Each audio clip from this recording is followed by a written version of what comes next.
বিসমিল্লাহির রহমানির রহিম। আসসালামু আলাইকুম প্রিয় শিক্ষার্থীরা, আশা করি তোমরা সবাই ভালো আছো।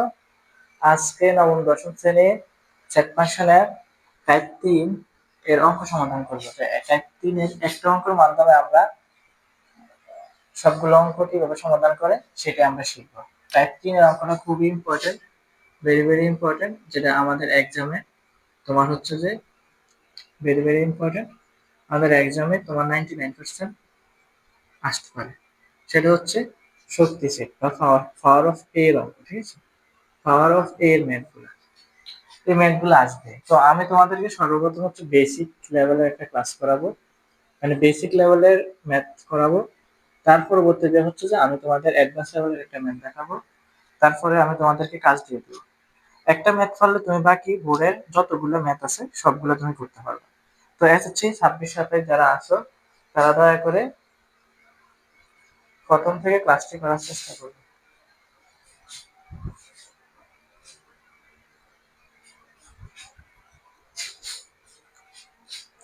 তোমরা দয়া করে মনোযোগ সহকারে ক্লাসটি দেখো। ইনশাআল্লাহ তোমাদের বোর্ড পরীক্ষার জন্য একটি খুব গুরুত্বপূর্ণ ম্যাথ।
তো প্রিয় শিক্ষার্থীরা, আমরা very very important 99% power of এ একটা অঙ্ক করাবো, যেটা আমাদের বইয়ের বেসিক লেভেলের অঙ্ক, ঠিক আছে?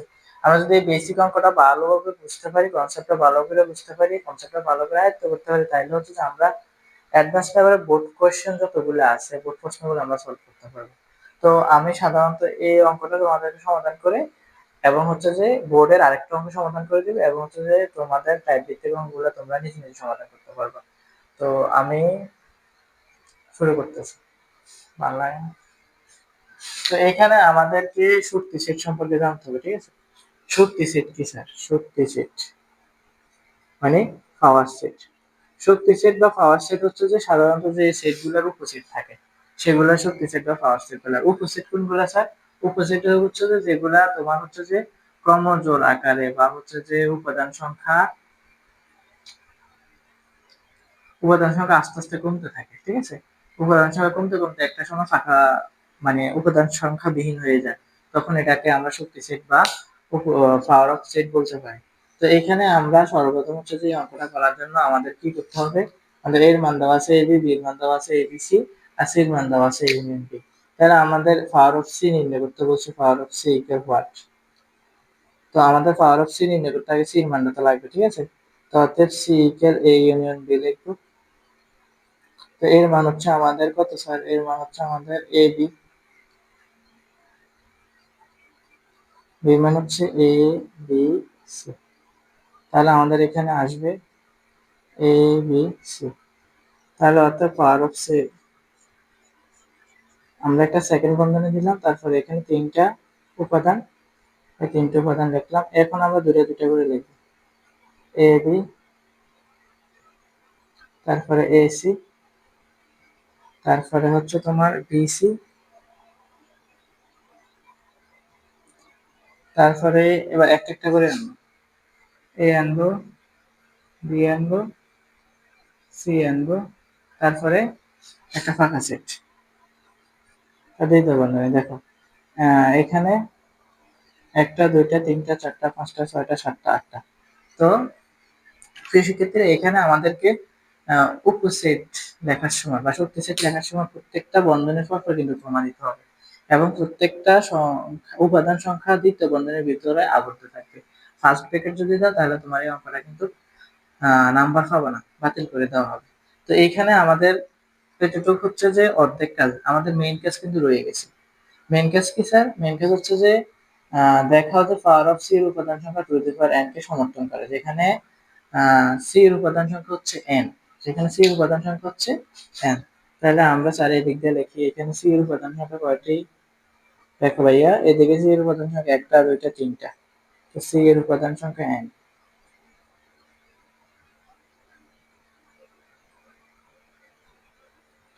এটা তিনটি। আর পাওয়ার অফ সি এর উপাদান সংখ্যা হচ্ছে টু দি পাওয়ার n, তাহলে n এর মান এখানে 3, 2 কিউব, তো 2 দুগুণে 6, 4 দুগুণে 8, 8টি। তাহলে দেখো এখানে আমাদের উপাদান সংখ্যা একটা, দুইটা, তিনটা, চারটা, পাঁচটা, ছয়টা, সাতটা, আটটা। তো আটটা আমাদেরকে যে ফর্মুলা দিচ্ছে ওই ফর্মুলা অনুযায়ী যদি আমরা ওই টু দি পাওয়ার n এর মান বসাই, এখানে n এর মানটা বসাই দিই, তাহলে আমাদের এখানে আটটা বাইর হয়ে যায়, এখানেও আটটা। তাহলে আমরা বলতে পারি টু দি পাওয়ার n কে সমর্থন করে। পাওয়ার অফ সি এর উপাদান সংখ্যা কাকে সমর্থন করে? টু দি পাওয়ার n কে সমর্থন করে। এটা হচ্ছে আমাদের বেসিক লেভেলের অঙ্ক। স্যার অ্যাডভান্স লেভেলের অঙ্ক কিভাবে আসে? অ্যাডভান্স লেভেলের অঙ্ক তোমাদের যেভাবে আসে ওইভাবে স্যার তোমাদেরকে মিনিমাম 10টা প্রশ্ন লিখে দেবে, বা হচ্ছে যে 5টা প্রশ্ন লিখে দেবে, তোমরা এগুলো নিজে সমাধান করতে পারবে ইনশাআল্লাহ।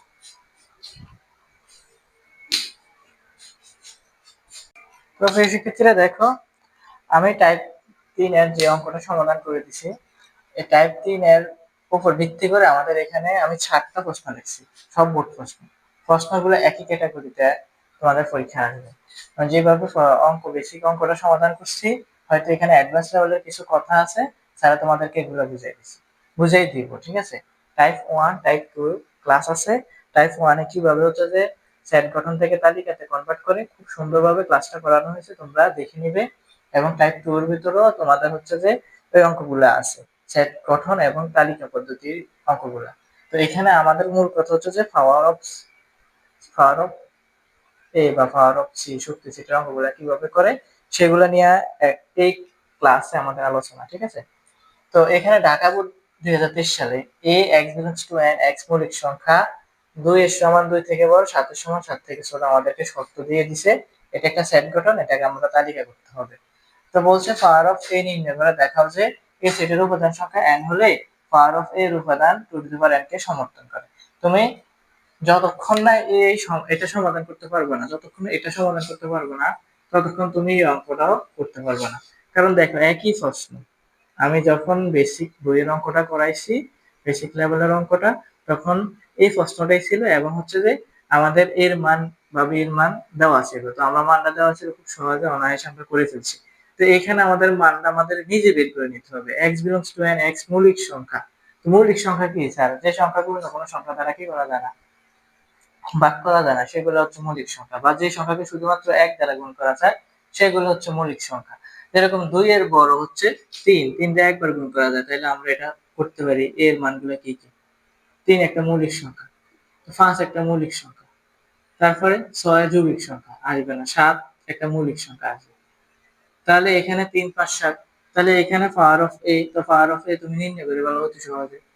হ্যাঁ, আমি তোমার না বেসিক ক্লাসে শিখাইছি যে পাওয়ার অফ এন কিভাবে নির্ণয় করে। তিনটা উপাদান সংখ্যা থাকলে কটা লিখতে হয়? 8টা লিখতে হয়। বাকি অঙ্কটা সারা যেভাবে করেছি সেম প্যাটার্নে তোমরা ওইভাবে করবে। এবার হচ্ছে এখানে বি এর মান 5, 7, 11, 13 হলে পাওয়ার অফ বি নির্ণয় করে পুনরায় একই প্রশ্ন ঢাকা বোর্ড 2024 সালে আসলো। দেখছো, 2024 সালে আসলো। তো তোমাদের 2026 সালে আসবে না এমন কোনো কথা না, এটা 99%, 99% এটা পরীক্ষায় আসে, ঠিক আছে? সকল বোর্ডে আসে। তো এখানে এখানে 60টা উপাদান সংখ্যা হলে সাধারণত আমাদের শক্তিশীল বা পাওয়ার অফ এই মানটা বাইরে হবে 16টা, ঠিক আছে? আর এখানে আমাদেরকে কি বলছে? B x belongs to N x মৌলিক সংখ্যা 11 থেকে ছোট। তো মৌলিক সংখ্যা 11 থেকে ছোট, এটা আমরা মৌলিক সংখ্যা আমরা জানি 2 থেকে শুরু, ঠিক আছে? তো 2, 3, 5, তারপর হচ্ছে 7, 11 থেকে ছোট 2, 3, 5, 7, 9 মৌলিক সংখ্যা না, ঠিক আছে? 10 মৌলিক সংখ্যা নয়।